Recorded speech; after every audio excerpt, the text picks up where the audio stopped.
نحمده ونصلي على رسوله الكريم اما بعد فاعوذ بالله من الشيطان الرجيم بسم الله الرحمن الرحيم قال الله تبارك وتعالى في كلامه المجيد والفرقان الحميد كما أرسلنا فيكم رسولا منكم يتلو عليكم آياتنا ويزكيكم ويعلمكم الكتاب والحكمة ويعلمكم ما لم تكونوا تعلمون فاذكروني أذكركم واشكروا لي ولا تكفرون صدق اللہ العلی العظیم۔ میرے واجب الاحترام خواتین و حضرات، ارشاد باری تعالی ہے کما ارسلنا فیکم، جیسا کہ ہم نے بھیجا ہے تم میں، رسولا منکم، رسول جو تم میں سے ہے، یعنی اللہ تعالیٰ یہ فرما رہے ہیں کہ ہم نے آپ پر احسان کیا، آپ کی ہدایت کے لیے، آپ کی تعلیم کے لیے، آپ کے تزکیہ اور حکمت کے لیے ہم نے بندوبست کرتے ہوئے اپنے رسول کو بھیجا۔ وہ رسول ہم نے تم میں سے ہی منتخب کیا، اگر وہ کسی اور مخلوق سے منتخب کرتے تو آپ کو سمجھنے میں مشکل پیش آتی، آپ کو ان کے ساتھ رہنے میں مشکل پیش آتی، سیکھتے ہوئے پریشانی کا سامنا کرنا پڑتا۔ اس لیے ہم نے رسول بھی تمہارے میں سے بھیجے، یعنی آپ کے قوم قبیلے علاقے میں سے، آپ کی زبان بولنے والے، آپ کی بات کو سمجھنے والے، آپ کی ضروریات کو دیکھنے والے، آپ کا خیال آپ کی ہر ایک انداز سے دیکھ بھال کرنے والے۔ یتلو علیکم، ان کو ہم نے پہلی ذمہ داری تو یہ دی کہ وہ آپ پر تلاوت کرے، اللہ کے کلام کو آپ پر پڑھے۔ جو کچھ ہم نے وحی کے ذریعے انہیں بتایا، انہیں سکھایا، انہیں سمجھایا، وہ آپ کو بھی اسی انداز میں بتائیں، سکھائیں اور سمجھائیں۔ یہ ان کی پہلی ذمہ داری ہے کہ وہ آپ پر ہماری آیتوں کو تلاوت کریں، ہماری آیتیں پڑھ کر آپ کو سنائیں۔ فرمایا وَيُزَكِّيكُمْ، اور دوسری ذمہ داری یہ ہے کہ وہ آپ کا تزکیہ کریں، کہ آپ کی روحانی جتنی بھی بیماریاں ہیں، جتنی بھی روحانی طور پر آپ کے اندر مختلف انداز سے جو برائیاں موجود ہیں ان کا وہ تزکیہ کریں، انہیں صاف کریں۔ جیسا کہ آج کل صوفیاء اکرام مختلف خانقاہوں میں وہ تزکیہ کر رہے ہیں، سکھا رہے ہیں۔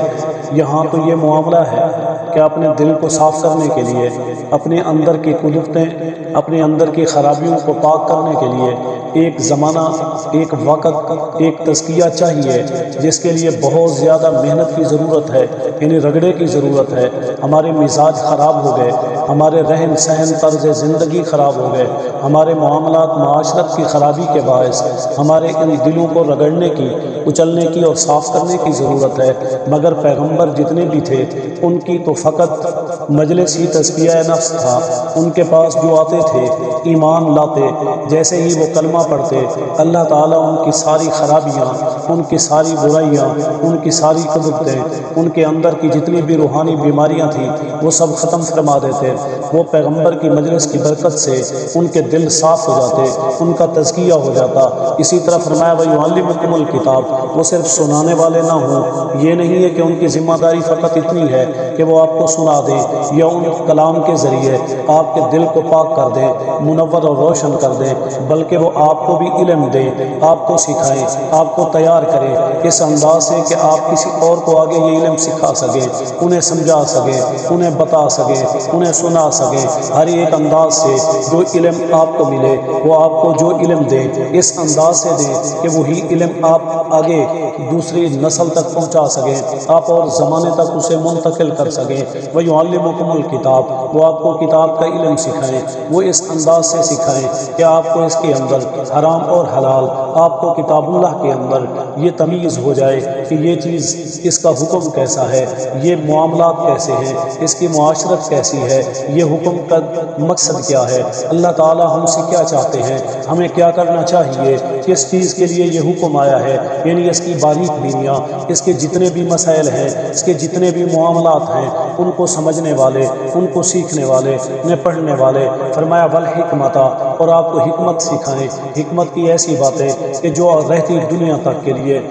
انسانیت کا ایک ہدایت کا راستہ بن جائے، انسانیت کے لیے دنیا کی کامیابی کا ذریعہ بن جائے، انسانیت کے لیے آخرت میں فائدہ مند ہو جائے۔ حکمت اور دانائی کی وہ چیزیں آپ علیہ الصلوۃ والسلام نے بے شمار بیان کی، حدیث کی کتابیں بھری پڑی ہیں، احادیث کی کتابوں کے اندر جو کچھ ملتا ہے یہ اس زمانے کے لیے، اس معاشرے کے لیے، ان حالات کے لیے، قیامت تک آنے والی انسانیت کے لیے، دنیا اور آخرت کے لیے، یہ ایسی انمول باتیں ہیں، ایسی حکمت سے بھری ہوئی احادیث ہیں، حکمت سے بھری ہوئی ایسی حضور علیہ الصلوۃ والسلام کے فرامین اور مضامین ہیں کہ اگر ان میں سے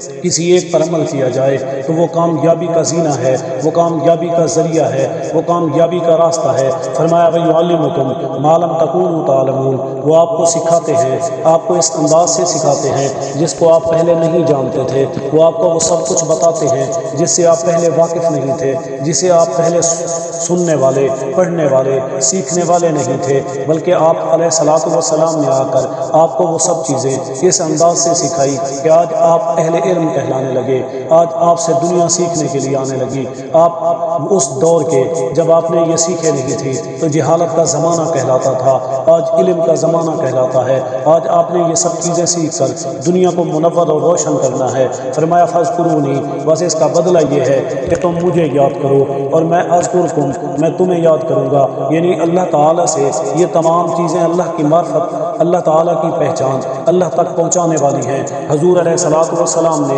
اس قوم کو اٹھایا اور اسے اللہ کے ساتھ ملا دیا، اس قوم کو اللہ تعالیٰ کے ساتھ معرفت کا پیغام، اللہ تعالیٰ کے ساتھ جان پہچان کے معاملات، اللہ تعالیٰ کے ساتھ یہ تمام امور جو اس دنیا میں رہ کر یہ انسان اللہ تعالیٰ کے ساتھ ہم کلام ہوتا ہے، ان سب چیزوں کا ذریعہ حضور علیہ الصلوۃ والسلام کی ذات اقدس ہے۔ اس لیے فرمایا فاذکرونی، تم مجھے یاد کرو، اذکرکم، میں تمہیں یاد کروں گا، واشکرونی، بس تم میرا شکر ادا کرو، میری تعریف کرو، شکریہ ادا کرو، عملی طور پر بھی، زبانی طور پر بھی، ہر ایک انداز سے جب تم شکریہ ادا کرو گے تو پھر میں تمہارے لیے راستے کھول دوں گا، میں تمہارے لیے آسانیاں پیدا کر دوں گا، میں تمہارے لیے مشکلات ختم کر دوں گا۔ ولا تکفرون، نہ شکری نہ کرو، انکار نہ کرو، یعنی اللہ تعالیٰ کی جتنی بھی نعمتیں ہیں ان تمام نعمتوں پر شکر ادا کرنے والے بنو، نہ شکری کرنے والے نہ بنو۔